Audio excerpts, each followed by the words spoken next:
जिसे हम कहते हैं इंटरनल एनर्जी। थर्मोडायनेमिक्स यूनिट का ही ये टॉपिक है। थर्मोडायनेमिक्स यूनिट का ये चौथा लेक्चर है और भी बाकी नोट्स आप लोगों को BSc second year physical chemistry के प्लेलिस्ट में मिलेंगे, तो चेक जरूर करें। सो गाइस, ये जो आपका क्वेश्चन है इंटरनल एनर्जी, ये जो क्वेश्चन है वेरी शॉर्ट टाइप क्वेश्चन में जो है वो पूछा जाता है, या तो 1 नंबर के लिए या 2 नंबर के लिए जो है ये क्वेश्चन जो है वो पूछा जाता है। तो काफी लंबे चौड़े क्वेश्चन लिखने की आपको इसमें जरूरत नहीं है, केवल आपको इसमें इंट्रोडक्शन लिखना है, इसके बारे में कुछ आप लोगों को बताना है और इसमें छोटा सा जो है वो आपको इक्वेशन देना है। तो चलिए आज का टॉपिक हम स्टार्ट करते हैं, जिसका नाम है इंटरनल एनर्जी। तो सबसे पहले हम इसका डेफिनेशन देख लेते हैं, उसके बाद इसे हम एग्जाम्पल के थ्रू और अच्छे से समझेंगे।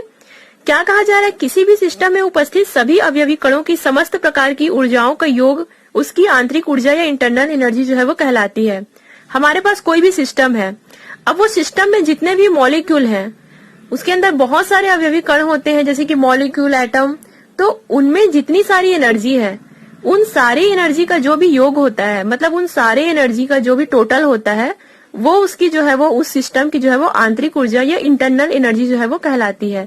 नाम से ही स्पष्ट है, आंतरिक ऊर्जा मतलब किसी भी सिस्टम के अंदर में क्या होता है, मॉलिक्यूल्स होते हैं, एटम्स होते हैं, तो इन सभी की जो एनर्जी है, उनका जो टोटल होता है, उसे हम इंटरनल एनर्जी जो है वो कहते हैं। तो चलिए हम इसे एग्जाम्पल के थ्रू और अच्छे से जो है वो समझते हैं, उसके बाद इसके इक्वेशन को हम समझेंगे। यहाँ पे मैंने एक लोहे का टुकड़ा जो है वो लिया हुआ है सिस्टम के लिए। यहाँ पे हम लोगों ने यहाँ पे लोहे का टुकड़ा जो है वो लिया हुआ है। यहाँ पे इसकी जगह हम पानी भी ले सकते थे या फिर हम गैस भी ले सकते थे, लेकिन उससे फर्क नहीं पड़ता क्योंकि वो सारे सिस्टम ही है। तो मैंने यहाँ पे एग्जाम्पल के लिए लोहे का जो है वो टुकड़ा लिया हुआ है। अब हमें पता है कि जो लोहे का टुकड़ा, जैसे कि यहाँ पे आप देख रहे हो, ये जो लोहे के टुकड़े हैं उसमें बहुत सारे छोटे छोटे मॉलिक्यूल, एटम्स वगैरह होते हैं, जैसे कि आप यहाँ पे देख रहे हो डॉट डॉट। अब ये जो मॉलिक्यूल होते हैं उसमें बहुत से प्रकार की जो है वो एनर्जी होती है, जैसे कि इसमें, जैसे कि यहाँ पे बता रही हूँ आप लोगों को, ये आपके सिस्टम के छोटे छोटे मॉलिक्यूल है। ये मॉलिक्यूल या तो आपस में अट्रैक्ट होते रहते हैं, तो ये अट्रैक्शन भी एक प्रकार का एनर्जी ही होगा, या तो ये अपने जगह पे जो है वो वाइब्रेट होते रहते हैं, तो वो भी वाइब्रेशनल ऊर्जा या कंपन ऊर्जा जिसे आप कहते हो, या वाइब्रेशनल एनर्जी हो सकता है। या फिर ये जो आपका मॉलिक्यूल है वो रोटेट भी होते रहेगा, तो ये आपका रोटेशनल एनर्जी है। तो कहने का यहाँ पे ये मतलब है कि जो भी हम सिस्टम लेते हैं उसके अंदर जो भी मॉलिक्यूल होते हैं, जो भी अवयवी कण होते हैं, उनमें बहुत से प्रकार की जो है वो ऊर्जा होती है। तो ये जो बहुत से प्रकार की एनर्जी है, जब हम उसे टोटल करते हैं तो ये टोटल होता है आपका इंटरनल एनर्जी या आंतरिक ऊर्जा। क्लियर हुआ? अब जैसे कि एक छोटा सा एग्जांपल देती हूँ, जैसे कि मैंने आप लोगों को ये लोहे का टुकड़ा जो है वो दिखाया है। अब मैं अगर आपको पूछूं कि इसकी आंतरिक ऊर्जा जो है वो कितनी होगी, तो आपके पास क्या आंसर होगा इसका? जरा सोच के देखिए। अगर कोई आपसे पूछेगा लोहे का टुकड़ा या फिर पानी को ही ले लीजिए, कुछ भी चीज आप सिस्टम ले सकते हो, उसका अगर आपको इंटरनल एनर्जी पूछा जाए तो आपका क्या आंसर होगा? कैसे पता लगाओगी कि उसकी इंटरनल एनर्जी या आंतरिक ऊर्जा जो है वो कितनी है? आपके पास ज्यादा से ज्यादा ये आंसर होगा कि आप उसका जो है वो टेम्परेचर चेक करोगे। मतलब अगर हम किसी सिस्टम का टेम्परेचर चेक करते हैं तो उसके आंतरिक ऊर्जा के बारे में काफी कुछ जो है वो हमें पता चल जाता है। जैसे कि अगर टेम्परेचर कम है तो उसकी जो आंतरिक ऊर्जा है या इंटरनल एनर्जी है वो थोड़ा सा कम होगा। अगर उसका टेम्परेचर काफी ज्यादा है तो उसकी जो इंटरनल एनर्जी है वो काफी ज्यादा होगी। लेकिन क्या सिर्फ टेम्परेचर जानने से हम इसकी पूरी इंटरनल एनर्जी के बारे में पता लगा सकते हैं? बिल्कुल भी नहीं, क्योंकि केवल टेम्परेचर के थ्रू ही हम इसकी इंटरनल एनर्जी के बारे में कभी भी पता नहीं लगा सकते, क्योंकि यहाँ पे आप देख रहे हो इतने सारे छोटे छोटे मॉलिक्यूल हैं, हर मॉलिक्यूल की अपनी एक अलग अलग एनर्जी है, तो सारे एनर्जी को काउंट करना अभी तक तो पॉसिबल नहीं हुआ है। हो सकता है आगे साइंस इतना डेवलप कर ले कि कोई सिस्टम के सारे मॉलिक्यूल का इंटरनल एनर्जी जो है वो निकाल के बता दे, तो वो हो सकता है, लेकिन अभी तक तो ऐसा कुछ भी नहीं हुआ है कि हम किसी भी सिस्टम के पूरे मॉलिक्यूल का इंटरनल एनर्जी जो है वो हम पता लगा सके, क्योंकि इसमें इतनी सारी एनर्जी होती है, इतने सारे मॉलिक्यूल होते हैं। तो अब तो आपको क्लियर हो गया कि आंतरिक ऊर्जा जो है वो क्या होता है, और ये भी क्लियर हो चुका है कि अगर हम इसे टेम्परेचर देते हैं या हीट देते हैं तो इसकी आंतरिक ऊर्जा जो है वो बढ़ जाती है। उसका रीजन भी हमें आगे पता चलेगा। तो यहाँ पे ये सब बताने का मेरा मकसद यही है कि आपको आंतरिक ऊर्जा के बारे में जो है वो पता चल सके। हालांकि इसमें काइनेटिक एनर्जी, पोटेंशियल एनर्जी भी होता है, लेकिन वो सब इंटरनल एनर्जी जो है वो नहीं होती है। इंटरनल एनर्जी मतलब अंदर में होने वाले जो मॉलिक्यूल है, किसी भी सिस्टम के अंदर जो मॉलिक्यूल है उसकी जो एनर्जी है, उस टोटल एनर्जी होता है, वो आपका इंटरनल एनर्जी जो है वो कहलाता है। अब आगे हम देखते हैं क्या होगा अगर मैं लोहे के टुकड़े को गर्म करूं। अगर हम इसे क्यू हीट देते हैं, जैसे कि हमें पता है उष्मा को हम क्यू से रिप्रेजेंट करते हैं, तो अगर हम इसे बर्न करते हैं या फिर जलाते हैं फिर गर्म करते हैं,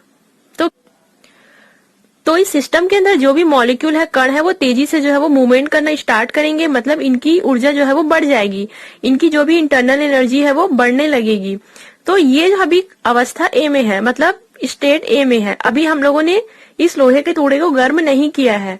जब हम इस लोहे के टुकड़े को गर्म नहीं करेंगे तो इनकी जो पहले वाली जो मतलब प्रारंभिक अवस्था में, जो प्रारंभिक इनिशियल स्टेट में जो इसकी इंटरनल एनर्जी होगी वो है वो यू ए होगा, क्योंकि हम इंटरनल एनर्जी को जो है वो यू से जो है वो प्रदर्शित करते हैं। हम इसे ई से भी जो है वो प्रदर्शित करते हैं, बट यहाँ पे मैं यू से ही जो है वो प्रदर्शित करूंगी। तो अवस्था ए में किसी मतलब हमारे सिस्टम की जो आंतरिक ऊर्जा है वो यू ए है।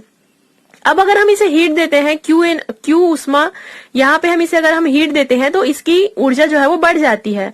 अब ये क्या हुआ, अवस्था बी में आ गया, स्टेट बी में आ गया। जब हम लोगों ने इसे हीट दिया, स्टेट बी क्यों, अंतिम अवस्था क्यों, क्योंकि इनकी ऊर्जा जो है वो बढ़ गई, क्योंकि ये गर्म हो गया। अब इनकी इंटरनल एनर्जी जो है वो कितनी हो जाएगी, यू बी। पहले क्या था, यू ए था, अब क्या हो गया, यू बी हो गया। तो गाइस हम इनकी इंटरनल एनर्जी के बारे में पता तो नहीं लगा सकते, बट हाँ हम इतना जरूर पता लगा सकते हैं कि पहले जितना इंटरनल एनर्जी था, जब हम लोगों ने इसे हीट दिया तो अब पहले से कहीं ज्यादा जो है वो हो गया है। जैसे कि आपके अकाउंट में कितना पैसा है वो मुझे नहीं पता, वो हम पता लगा भी नहीं सकते, वो केवल आप जानते हो। अगर मैं आपको 5,000 दे दूं, मतलब जैसे कि यहाँ पे हीट दिया जा रहा है ना, अगर मैं आपको 5,000 दे दूं तो अब आपके अकाउंट में कितना पैसा होगा, जितना पैसा था उससे 5,000 ज्यादा ही होगा, क्योंकि मैंने आपको 5,000 रुपए दिया है। ये हम जो है वो पता लगा सकते हैं, लेकिन इसकी इंटरनल एनर्जी कितनी है वो हम जो है वो नहीं जान सकते।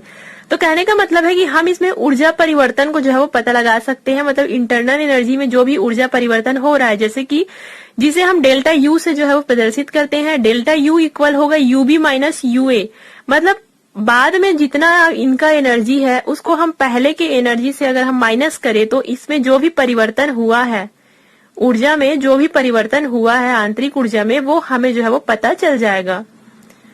तो ये कहलाता है गाइज आपका इंटरनल एनर्जी। अब हम इसका डेफिनेशन वगैरह देख लेते हैं एक बार फिर से, नोट्स की तरफ आते हैं। डेफिनेशन एक बार फिर से पढ़ के बताती हूँ, अब आप लोगों को और अच्छे से क्लियर होगा। किसी भी सिस्टम में उपस्थित सभी अवयवी कणों या मॉलिक्यूल की समस्त प्रकार की ऊर्जाओं का योग उसकी आंतरिक ऊर्जा या इंटरनल एनर्जी जो है वो कहलाती है। मतलब जितने भी प्रकार की एनर्जी होंगे, आगे हम देखेंगे कौन कौन सी एनर्जी होता है, उसका नाम भी देखेंगे। ये सारा टोटल आपका इंटरनल एनर्जी जो है वो कहलाता है। इसे ई या यू से प्रदर्शित किया जाता है, जो हम लोगों ने यहाँ पे यू से जो है वो प्रदर्शित किया हुआ है। देखते हैं सिस्टम में कितने प्रकार की एनर्जी जो है वो होती है। हालांकि बहुत से प्रकार की होती है, फिर भी मैं यहाँ पे 4-5 नाम आपको बता देती हूँ। आणविक स्थानांतरित ऊर्जा या ट्रांसफर, जो भी ट्रांसफर वाला जो एनर्जी होता है, इसे यूटी से हम जो है वो प्रदर्शित करते हैं। आणविक घूर्णन ऊर्जा मतलब वाइब्रेशनल एनर्जी होगा ना, उसे हम रोटेशनल एनर्जी होगा, उसे हम यू आर से जो है वो प्रदर्शित करेंगे। आणविक कंपन ऊर्जा वाइब्रेशनल एनर्जी, जो वाइब्रेट होते रहता है ना मॉलिक्यूल, उसे हम यूवी से जो है वो प्रदर्शित करेंगे। संरचनात्मक कणों की अन्योन क्रिया, जो इंट्रैक्शन होते रहता है, उसका जो एनर्जी है उसे यू आई से जो है वो प्रदर्शित करेंगे। इस प्रकार आपकी आंतरिक ऊर्जा जो है वो क्या हो जाएगी, यू बराबर जितने भी इंटरनल एनर्जी है सबको आप ऐड कर दो, जैसे कि U T plus U R plus U V plus U C plus U I, ये क्या होगा आपका इंटरनल एनर्जी जो है वो या आंतरिक ऊर्जा जो है वो कहलाएगा। अब हम इसका न्यूमेरिकल वगैरह स्टार्ट करते हैं, आगे का नोट्स हम देखते हैं। यहाँ पे क्या कहा जा रहा है, माना प्रारंभिक अवस्था में एक ही सिस्टम, माना प्रारंभिक अवस्था में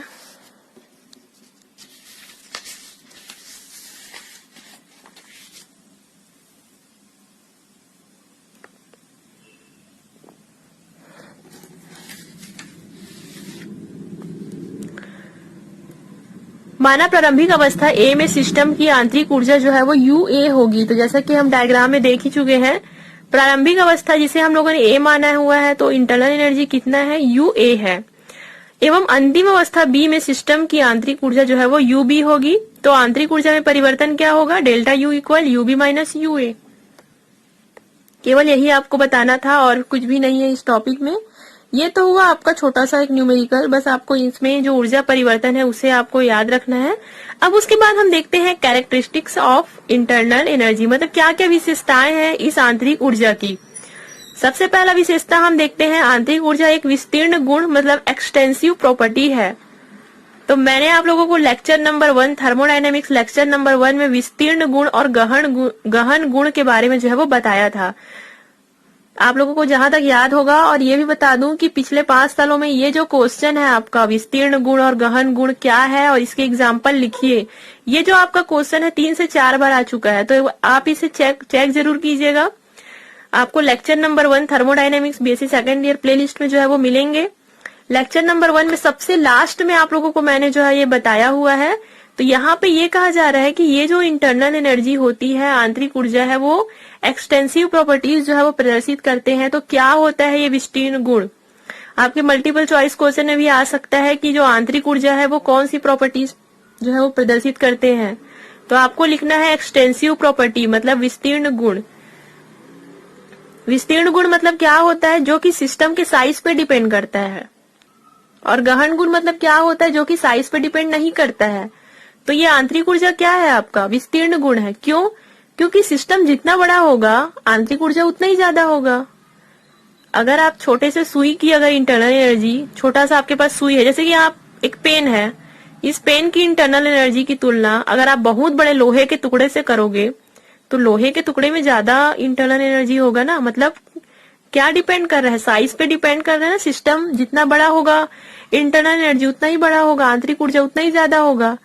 तो ये जो है वो सिस्टम के आकार पे निर्भर कर रहा है, इसलिए ये विस्तीर्ण गुण है।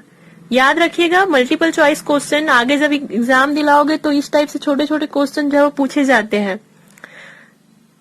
दूसरा देखते हैं, आंतरिक ऊर्जा एक अवस्था फलन है, स्टेट फंक्शन है। अवस्था फलन के बारे में भी मैं आप लोगों को ऑलरेडी वीडियो दे चुकी हूँ। ये भी मोस्ट इंपॉर्टेंट क्वेश्चन है।